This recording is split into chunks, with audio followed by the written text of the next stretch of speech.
ladies and gentlemen, we got to talk about Saros because, sir, it's not looking good. It's not looking good, okay? So, a couple things I want to note really quick. Number one, this information is coming to us from Alinea Analytics, so I just want to be very clear. Their numbers are always wonky. Take it with a grain of salt. We're only going to use it to notice a pattern, not necessarily judge what the actual real numbers may or may not be. But as of right now, the pattern ain't looking good, right? This is what we use numbers for, to recognize patterns and see which way it's going.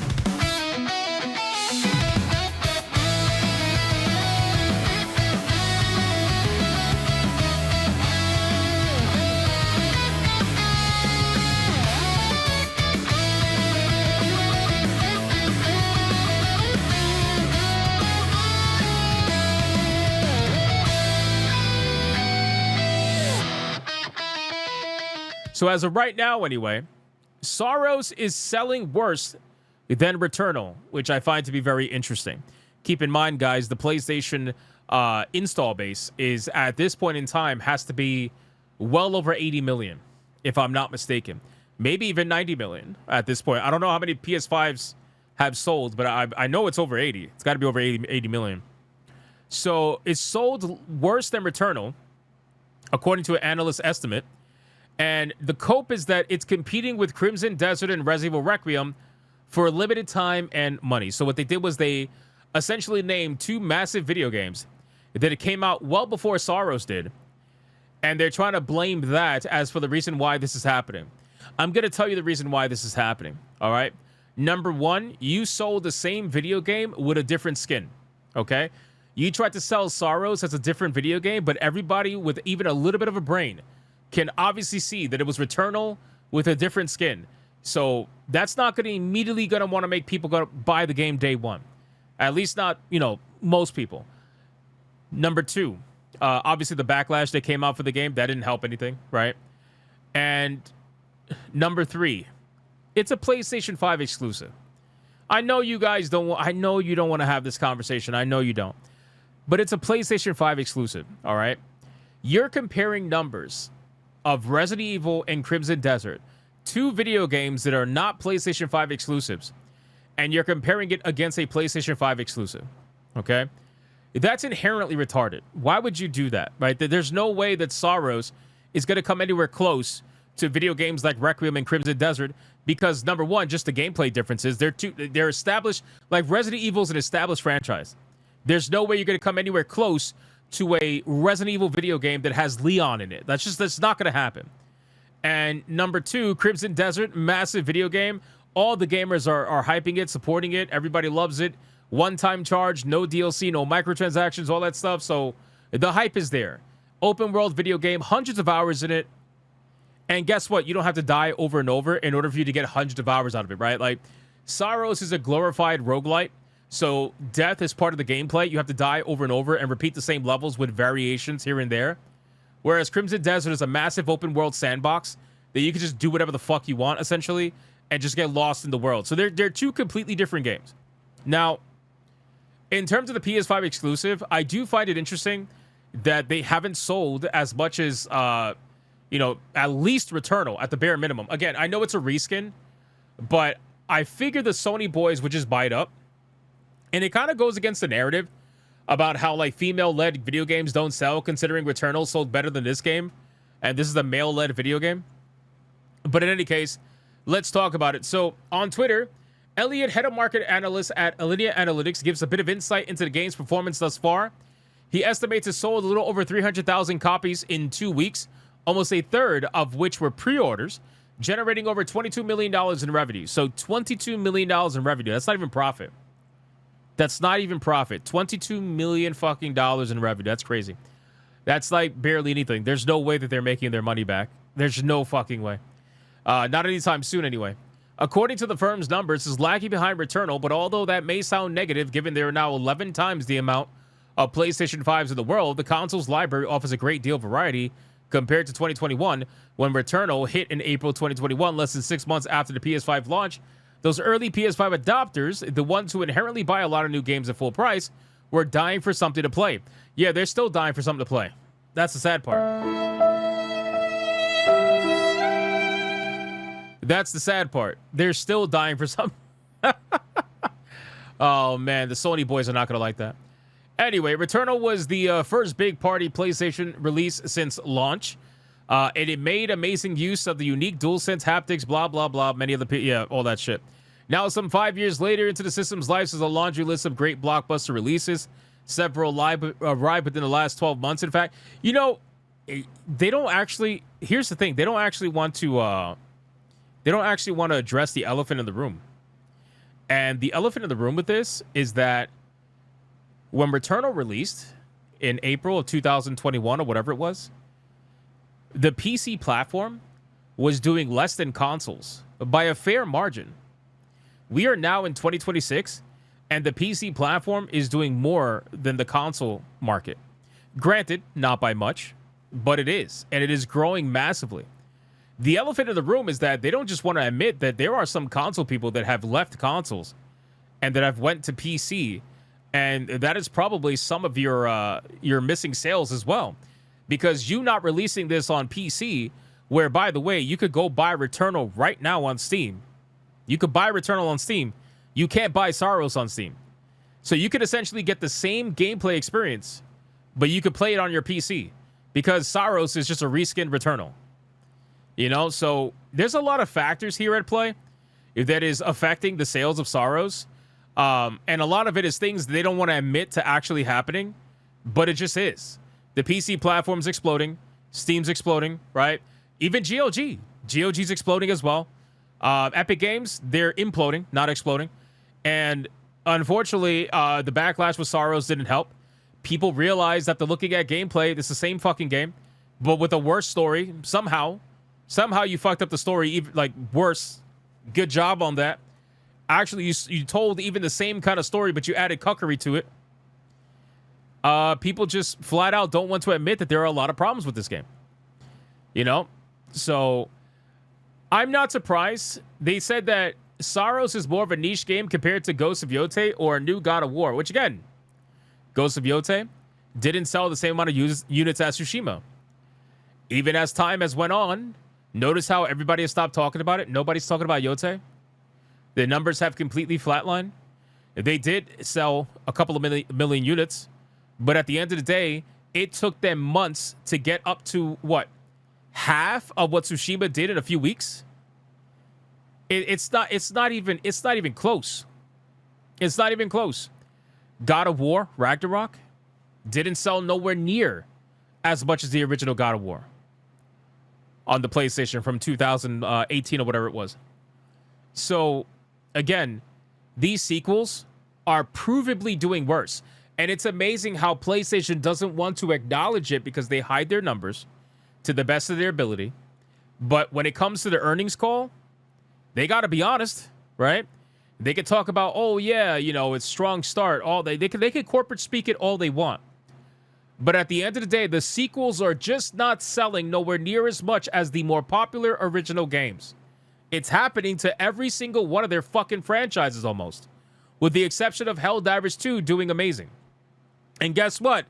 Helldivers 2 did amazing because you released it on PC, you geniuses. It released on PC. That is where it's most successful by a long shot. So if it wasn't for PC, you'd probably have a problem with Helldivers 2. So it's a beautiful thing to witness, but at the end of the day, it's something they're never going to admit to. These returns are still disappointing. Elliott says that it will struggle to break even against a supposed budget exceeding $76 million. So you already know that the budget's probably closer to $100 million. Once you include all factors and everything, a budget of almost $100 million. They've only made about $20 million before costs. They got to factor in different costs and different things associated with the revenue. So it's not profit. So, brother, they're like 1/5 of the way. Not even. They're not even 1/5 of the way to the budget. It's gonna be a real slow grind. Real slow grind. And it's actually so hilarious because we are seeing this happen more and more, where there are people that are trying to console war right now. They're trying to be like, hey, yeah, bring back exclusives, fuck PC, because, you know, they want to feel like they're part of something special. I don't know, whatever.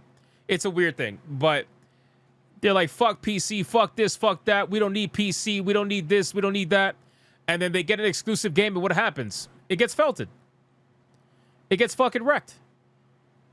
How exactly are you, like, how are you going to be convincing? Which, by the way, we have still not gotten confirmation that they're actually taking games off PC yet. Still. Jason Schreier, whoever, I forgot if it was Schreier or Paul Tassi. I think it was Schreier. Schreier has said this for like months now. It's been happening for months now. And still no confirmation. Mind you, the Sony boys and the Xbox boys are out there fucking console warring as if this is going to be a thing, as if they are taking single-player games guaranteed off of PC, and we haven't gotten a single confirmation of that whatsoever.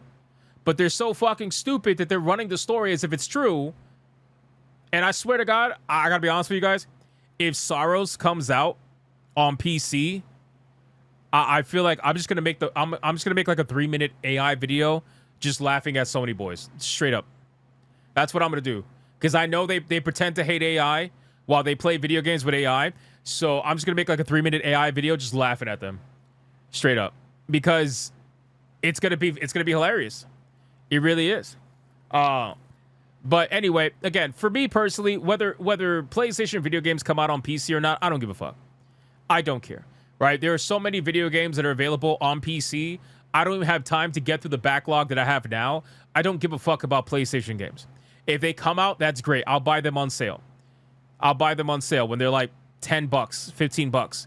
Outside of that, I don't care. Like, I'm not going to go out there, buy them day fucking one. I don't care at all to do that. But I have a feeling, yes, I agree with you guys in the chat. I have a feeling that the story is probably fake now. I was trying to give it the benefit of the doubt and say, you know, maybe it might be true. Maybe they're trying to adhere to the Sony boys again. I'm starting to believe that it's not true. Even though I kind of already thought to myself it's not true, but still, you never know. They threw Marathon on the bus. Well, we're going to talk about Marathon in a second. But actually, HBO, I was going to mention that. So the only other thing I could see them doing is I could see them pulling away from Steam and trying to pull in Epic Games. Because, again, PlayStation has a fundamental misunderstanding. A lot of these people have a fundamental misunderstanding of what makes Steam on the PC platform and why things are the way they are. They just think all you have to do is have a store with cheap prices, and that's all it takes. Epic Games tried to do that, and they got felted, all right? They fired 1,000 people, laying people off left and right, losing money left and right. Fortnite's even losing money now at this point, according to them anyway. I don't believe it's actually losing money. I think they're just trying to get people to pay them more. But again, I'm just telling you what they're saying. I think that they have a fundamental misunderstanding. So I think what they're going to do is they're going to release their own store on PC. I think if the story is true, what they're going to do is pull away from Steam, pull away from Epic Games, and make a PC exclusive PlayStation launcher where you could buy PlayStation games on PC through PlayStation. That's what I think they're going to do. And then they're going to release that launcher. It's going to do terribly. It's going to completely fail. And then they're going to put their games back on Steam because that's exactly what happens every single time. Every single time. Look at every other launcher. Nintendo will be the last and only console developer in 10 years. Tony Adamus has spoken. Tony Adamus is fucking hilarious. I don't know. Nintendo's got money to last like over 100 years. If they sold nothing, they have enough money to last over 100 to 200 years. So I don't think they're going anywhere, right? But PlayStation and Xbox, they're definitely playing the more risky game. So I don't know. We'll see. We'll see how that goes. But yeah, ultimately, guys, that's what I think they're going to do. But this is just proof that you could cope about other video games as much as you want. You could blame Resident Evil Requiem, which came out, months before this game? You could blame Crimson Desert that also came out months before this game. You're even blaming Pragmata, which I love that, by the way. And a whole bunch of rad 2026 games. Brother, nobody wants to play Saros, okay? The people that are going to buy Saros already bought it, and it's going to have a real slow grind after that. The only people that are going to buy Saros after this are going to be $10 or less. That's when they're going to buy it, and that's it. Right? So you got to deal with it, man. Unfortunately, it's just you shouldn't be spending $80 to $100 million on a video game that, well, apparently Returnal didn't do that much better. So why are you spending that level of money on a video game that didn't even do that much better? And it's a sequel. Like, I don't know. It's crazy. Split Tie says, I'll get it for $40. How about you buy it for 10 and give me the other 30? That'll be better. Returnal did 500K. Exactly. 500K is not even that much better. Think about it. 500K on a budget of like probably something similar, right? Let's say 60 to 80 million dollars back, in those years. Still, it's a lot. That's a lot of money. That's a lot of fucking money. Not to mention, this is the full price video game roguelite. It's a glorified roguelite. It's a $70. This game is $70, right? $70 roguelite. Who the fuck wants to spend $70 fucking dollars on a roguelite? Why would I want to spend $70 on a video game where death is part of the gameplay? Where I gotta die over and over and over again and play the same levels or the similar levels over and over and over again until I eventually progress far enough to get to the end. $70 roguelite, bro. I could go buy better roguelites on Steam for like $5, $10. Why would I want to do that? It's so funny because they mentioned Hades 2, which I would say is probably the better roguelite game compared to Saros. So, anyway, that's basically it for Saros. And like I said, guys, in the beginning, just understand this is all coming from Alinea Analytics. Their numbers, take them with a grain of salt. But I think that they're not far off the mark here, even if the numbers are not exact. I think that the overall pattern is going this way. And the sentiment is that Saros is pretty disappointing. So that's basically what's going on here.